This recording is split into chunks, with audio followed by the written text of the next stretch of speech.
అందరికీ నమస్తే. ఒక డిబేట్, ఆ డిబేట్లో BRS leader MLC Takkelapalli Ravinder Rao గారు ఒక కామెంట్ చేసిండు. కామెంట్ చేయగానే వెంకటకృష్ణ ఏబిఎన్ డిబేట్, అది వెంకటకృష్ణ గారు గెట్ అవుట్ మై డిబేట్ అని అరిచేసిండు. నువ్వేంది నన్ను గెట్అవుట్ అనేది, నేనే క్విట్ అవుతున్నా అని ఆయన కూడా క్విట్ అయిపోయాడు, అక్కడి నుంచి వెళ్ళిపోయాడు. అసలు ఏం జరిగింది దీనిలో? ప్రస్తుతం నడుస్తున్న డిబేట్లు ఎట్లా నడుస్తున్నాయి, ఆ డిబేట్లకు వచ్చే గెస్టులు ఎట్లా వస్తున్నారు, అసలు బీఆర్ఎస్ ఏం చేయాలి? ఇప్పుడు బీఆర్ఎస్ ఏం చేయాలి? వాళ్ళ పార్టీ ఇంపార్టెంట్ లీడర్ తక్కెలపల్లి రవీంద్రరావును ఒక ఛానల్ ఒక డిబేట్ నుంచి గెట్అవుట్ అని అంటే దాని బీఆర్ఎస్ ఏం చేయాలి, దాన్ని బీఆర్ఎస్ ఎట్లా తీసుకోవాలి, కార్యకర్తలు ఏమంటున్నారు, నెట్లోనో లేకపోతే బయటలోనో ఎక్కడనో దగ్గర వాళ్ళు ఏమంటున్నారు, అసలు ఏబిఎన్ విషయంలో బీఆర్ఎస్ ఏం స్టాండ్ తీసుకోవాలి, ఇట్లాంటి చాలా చర్చలు జరుగుతూ ఉన్నాయి. మొత్తం ఆన్లైన్లో సోషల్ మీడియాలో జరుగుతున్నాయి చర్చలు.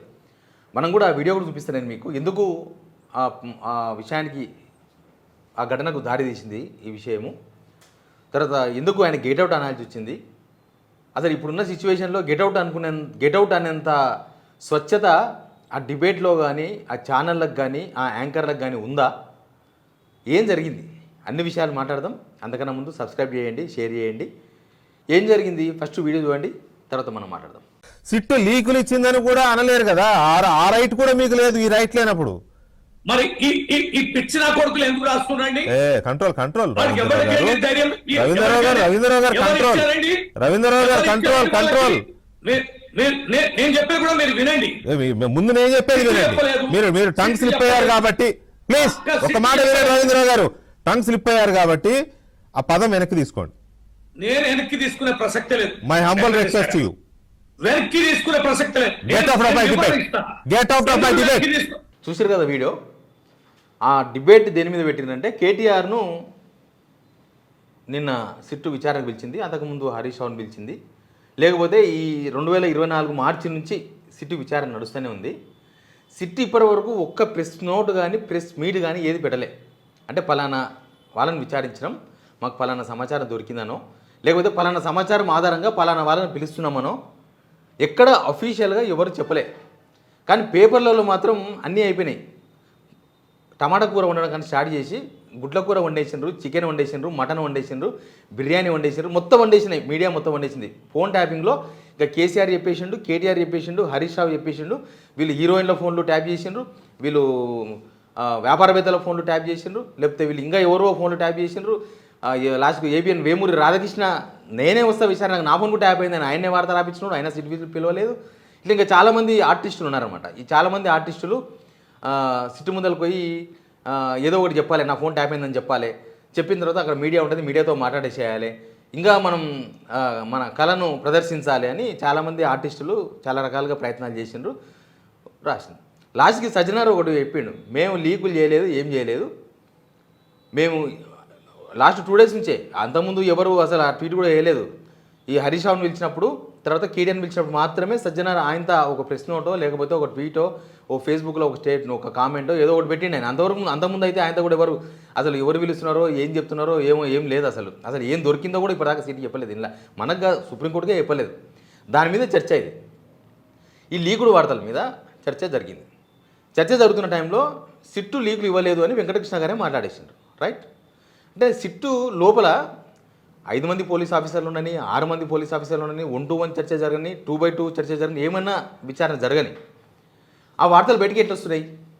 సిట్టు విచారణ సిట్టు లీక్ చేయలేదని వెంకటకృష్ణ గారే మాట్లాడిండు. దానికి ఆయన రెస్పాండ్ అవుతూ మరి పిచ్చినా కొడుకులు ఎందుకు రాసిండు అని ఆయన మాట్లాడిండు. ఎందుకు రాస్తున్నారు?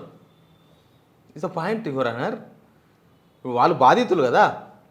ఇప్పుడు మీరందరూ ఇదే ఏబిఎన్లో చాలా డిస్కషన్స్ పెట్టిండ్రు. ఇదే ఏబిఎన్లో నిన్న కాదు మొన్న హరీష్ రావు సిట్టు విచారణకు పోయినప్పుడు హరీష్ రావు వాట్సాప్ రికార్డింగ్స్ దొరికినాయని ఇదే వెంకటకృష్ణ డిబేట్లో ఒక రిపోర్టర్ను లైవ్లోకి తీసుకొని కన్ఫర్మ్ చేసేసారు వీళ్ళు. మరి సిట్టు విచారణ జరుగుతున్నప్పుడు సిట్టు అసలు లీక్లే అయ్యినప్పుడు వెంకటకృష్ణ చెప్పిన లెక్క ప్రకారమే లీక్లే అయ్యినప్పుడు వెంకటకృష్ణ దాన్ని ఎట్లా నడిపించాడు? నిన్న కూడా ఒక ఛానల్ ప్రభాకర్ రావును కేటీఆర్ ఇద్దరు కూర్చోబెట్టి విచారణ చేసిందని గంటలు నడిపించింది. టీవీ9 నడిపించింది ఆ కంటెంట్ని. లాస్ట్కి సజ్జనారే ఓ రిప్లై ఇచ్చిండు, ఎవరిని మేము విచారణ పిలవలేదు, ఓన్లీ కేటీఆర్ మాత్రమే విచారించినాం. కేటీఆర్ కూడా బయటకు వచ్చి చెప్పేసిండు, ఏ రావు లేడు, నేను ఒక్కనే ఉన్నా, ఎవరు రాలేదు నా ముందర, ఒక అరలా మేము మాత్రం కూర్చున్నాం మాట్లాడినామని వాళ్ళు అడిగినారు, మేము సమాధానం చెప్పినాం, మేము కొన్ని క్వశ్చన్లు వేసినాం. వాళ్ళు ఏదో వాళ్ళు లోపల పోయిన వాళ్ళు ఏం జరిగిందో మనకు తెలియదు, వాళ్ళు వచ్చి చెప్తే తప్ప సిట్ అని చెప్పాలి, లేకపోతే పోయిన వాళ్ళని చెప్పాలి, ఈ ఇద్దరు చెప్పాల్సిందే తప్ప మూడో వ్యక్తికి లేకపోతే మూడో వ్యవస్థకు లోపల ఏం జరిగిందో ఎవరికి తెలియదు. మరి ఇన్ని రోజులు ఈ వండి వార్చిరు కదా, ఈ వార్తలకు ఎవడు బాధ్యుడు? ఇప్పుడు హీరోయిన్ల ఫోన్లు ట్యాప్ అయినాయి, హీరోయిన్లు మొత్తం ఫోన్లు రికార్డ్ చేసి వాళ్ళ వ్యక్తిగత సమాచారం విన్నారు అని వీళ్ళు రాసిర్రు. ఆంధ్రజ్యోతిలో 1,00,000 కథనాలు వచ్చినాయి. మరి అవన్నీ మీకు ఎవరు లీక్ చేసిండ్రు? ఈవెన్ సిట్టు కూడా ఒక ఇంగ్లీష్ మీడియా రిపోర్టర్ అడిగినప్పుడు కొన్ని నెలల క్రితం అసలు హీరోయిన్ల ఫోన్లు ట్యాప్ అయినట్టు మా దగ్గర ఆధారాలు లేవు, అది ఉత్త ప్రచారమని వాళ్ళే చెప్పినారు. దానికి ఆయన ఏమన్నాడు రవీంద్రరావు, మరి ఈ పిచ్చిన కొడుకులు ఎందుకు రాస్తున్నారు? గెస్టు ఏం మాట్లాడతాడు, ఆయన ఆవేశాన్ని ప్రదర్శిస్తాడు, ఆయన భావోద్వేగాన్ని ప్రదర్శిస్తాడు, ఆయన బాధను వ్యక్తం చేస్తాడు. ఆయన బాధగానే చూస్తున్నాను నేను. ఆయన చేసిన స్టేట్మెంట్ నేను సపోర్ట్ చేస్తలేను. రవీంద్రరావు పిచ్చిన కొడుకులు రాస్తున్నారు అనే స్టేట్మెంట్ నేను కూడా సపోర్ట్ చేయ. కానీ మళ్ళీ రాసిన వాళ్ళంతా ఎవరు? ఈ వార్తలు ఇన్ని దాదాపు 2 సంవత్సరాలుగా పేపర్లలో, టీవీలలో, సోషల్ మీడియాలో ఫోన్ ట్యాపింగ్ సంబంధించి వివిధ అంశాలు రాసింది ఎవరు? మళ్ళీ వాళ్ళని ఏమనాలి? అసలు టీవీ డిబేట్లే చాలా పలసనైపోయినాయి ఇప్పుడు. ఇంకా ఏబిఎన్ లాంటి డిబేట్లు ఇంకా పలసన. ఎందుకంటే వాళ్ళది ఎట్లుంటుందంటే వాళ్ళది ఇంకా డిఫరెంట్ ఉంటుంది. ఇంకా వాళ్ళు ఇంతసేపటికి ఇంకా అదే రొంప కొట్టుడు, అదే కొట్టుడు. ఇప్పుడు గెస్టులు వచ్చిర్రు ఛానల్కి, వాళ్ళు మాట్లాడుతున్నారు. వాళ్ళు ఒకవేళ నిజంగా అన్పార్లమెంటరీ మాట్లాడాల్సి వచ్చినప్పుడు నువ్వు బ్రేక్ తీసుకోవచ్చు. వాళ్ళ స్క్రీన్లో వాళ్ళు కనబడకుండా, వాళ్ళ మాటలు వినబడకుండా మ్యూట్ చేయొచ్చు. ఇదంతా ఇప్పుడు అంతా జూమ్లోనే కదా నడుస్తున్నది. ఛానల్లో ఉండే కోఆర్డినేటర్స్ ఉంటారు, కోఆర్డినేట్ చేసేవాళ్ళు అంటే గెస్ట్ అని పిలిచే వాళ్ళు ఉంటారు. వాళ్ళు ఫోన్ చేసి ఒకసారి కాదు, ఎత్తకపోతే వాళ్ళ పియ్యకు ఫోన్ చేసి, వీళ్ళ ఇంట్లోకి ఫోన్ చేసి, వాళ్ళ ల్యాండ్ ఉంటే దానికి ఫోన్ చేసి, దీనికి ఫోన్ చేసి బతిమలాడితే అప్పుడు గెస్టులు ఫైనల్గా వాళ్ళకి ఏం పని లేకపోతే అప్పుడు ఈ సబ్జెక్టులో సరే మాట్లాడదాం అనుకున్నప్పుడు మాత్రమే టీవీ ఛానల్లోకి వస్తున్నారు. ఇంతకుముందులాగా వాళ్ళే మేము బతిమలాడి అంతకుముందు గెస్టులు బతిమలాడి డిబేట్లకు వచ్చేవాళ్ళు. కనీసం నేను డిబేట్ చేసినప్పుడు కొత్త వాళ్ళు అంటే అప్పుడే రాజకీయాలకు వచ్చి కొంచెం ఎలివేషన్ కావాలి, కొంచెం నేను టీవీలో మాట్లాడాలి, లేకపోతే నాకు ఏదైనా పదవి వస్తుంది, నేను కొద్దిగా గవర్నమెంట్ ఉండాలనుకున్నాను.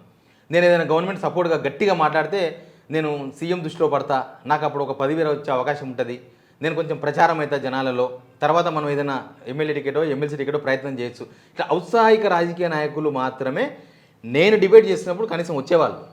వాళ్ళందరూ వాళ్ళు అడిగేవాళ్ళు, పిలిచి ఫోన్ చేసి అడిగేవాళ్ళు, అన్న నన్ను విలువండి డిబేట్కు అని. ఇప్పుడు ఈ సిచ్యువేషన్లో ఆ ఔత్సాహిక రాజకీయ నాయకులు కూడా డిబేట్కి రావడానికి ఇంట్రెస్ట్ చూపుతలేరు. వాళ్ళు కూడా ఎవరికి ఫోన్ చేసి మేము వస్తామని చెప్తలేరు.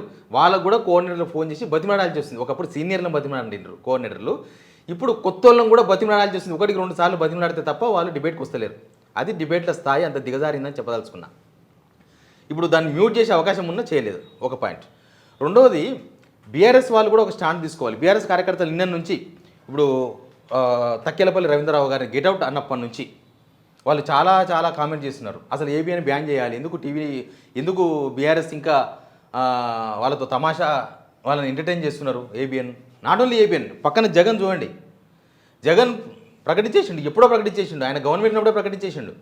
ఏబిఎన్, టీవీ5, ఈటీవీ, ఈనాడు, ఆంధ్రజ్యోతి ఇవేవి మన పేపర్లు కాదు, మన ఛానల్ కాదు. వాళ్ళు మనకి ఎప్పుడూ పాజిటివ్ వార్త రాయరు. అవి దానిలో వచ్చే వార్తలన్నీ బోగస్ వార్తలు, మనకు వ్యతిరేక వార్తలు రాస్తారు తప్ప వేరే రాయరు. ఆయన ప్రకటించేసిండు. ఇక్కడ అదే సిచ్యువేషన్ కదా. కేసీఆర్ 100 తిరుపతి లడ్లు పంపించిన ఏబిఎన్ ఛానల్కి ఏబిఎన్ అనేవాళ్ళు ఇవి చేదుగా ఉన్నాయని చెప్తారు. అదే చంద్రబాబు నాయుడు, రేవంత్ రెడ్డో, నారా లోకేషో కరియాపాకు లడ్డులు, చేదు లడ్డులు పంపించారు అనుకో 100, అవి తినబుద్ధి కాకపోయినా సరే, నోరు చేదుగా అయినా సరే, ఆ మొత్తం కడపంతా చేదైనా సరే తిని ఇవి చాలా బాగున్నాయి, మా హెల్త్ కోసం పంపించారు, ఇవి వేపాకు లడ్లు చాలా బాగున్నాయని ప్రకటిస్తారు. నువ్వు 100 లడ్లు పంపించినా బీఆర్ఎస్ వార్తలు వాళ్ళు వెయ్యరు. ఉన్న వార్త ఉన్నట్టుగా ఎవరికి పాజిటివ్ వేయాలి నెగిటివ్ అని నేను ఒక జర్నలిస్ట్గా నేను చెప్పను. ఉన్నది ఉన్నట్టుగా కూడా ఏబిఎన్ ఛానల్లో వస్తుందని బీఆర్ఎస్ ఆశిస్తుందా?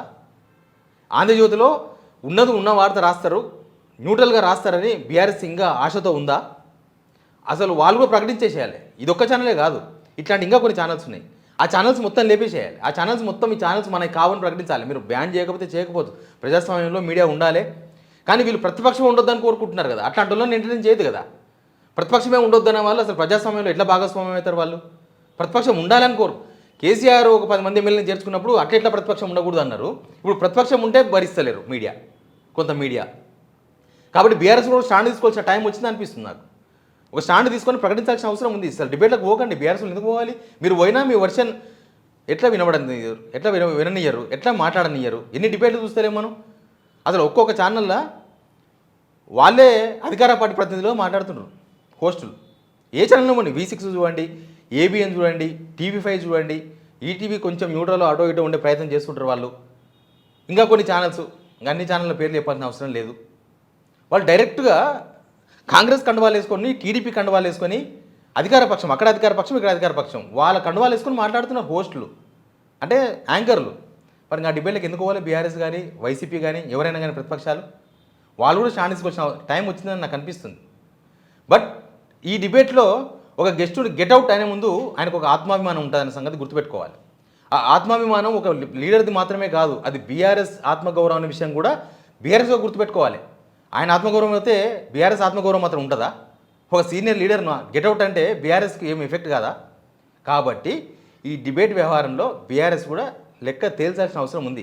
అసలు అధికారం ఉన్నప్పుడే ఈ ఆందోళనలు అందరూ నిలబడితే వెళ్ళిపోయేది. అప్పుడు ఏలేకపోయారు వాళ్ళు ఇంకా దువ్విర్రు. వీళ్ళని దువ్వితే మాకు ఏమైనా మంచి వార్తలు రాస్తారేమో, మాకు పాజిటివ్ వార్తలు రాస్తారేమో అని దువ్విర్రు. తర్వాత వాళ్ళకు లడ్డు పెట్టినా కడుపులో విషయమే ఉంటుందన్న సంగతి తెలియకపోతే ఎవడేం చేయలేడు. తెలంగాణ వ్యతిరేకించిన ఛానల్స్ వీళ్ళందరూ, తెలంగాణ వ్యతిరేకించిన జర్నలిస్టులు వీళ్ళందరూ. ఇంకా వీళ్ళు తెలంగాణ కోసం ఏదో పనిచేస్తారు, మా రాజకీయ పాపం కోసం వీళ్ళని దువ్వుదామని బీఆర్ఎస్ అనుకుంటే అది మీకే నష్టం జరుగుతుంది. ఎనీవే ఈ డిబేట్ విషయంలో వెంకటకృష్ణ కూడా ఓవర్ యాక్షన్ చేసిండు. Get out, what is get out? ఆయన టైం మాట్లాడతాడు, ఆయన మళ్ళీ మాట్లాడలే కదా, ఆయనకు అవకాశం ఇచ్చేది ఉండే. గెట్అవుట్ ఏం టీవీ ఛానల్ కరవైనాయా? ఇప్పుడు లీడర్లు ఎవరు ఫోన్లు వాళ్ళే, ఎవరు యూట్యూబ్లు వాళ్ళే, ఎవరు ఫేస్బుక్లు వాళ్ళే అనే వాళ్ళ ఒపీనియన్ చెప్పనికే. టీవీ ఛానల్కి వచ్చే గెస్ట్లే తక్కువైపోయారు. వాల్యుబుల్ గెస్ట్లు ఎవరు వస్తలేరు, అంతా పనికిరాని గెస్ట్లు వస్తున్నారు టీవీ ఛానల్కి. ఇప్పుడు ఆ డిబేట్ ఇవ్వడం జనమని చూస్తుర్రా? జనం కూడా చూస్తలేరు. మరి అట్లాంటి విషయాలలో ఇంత రాద్ధాంతం ఏంది? Please subscribe.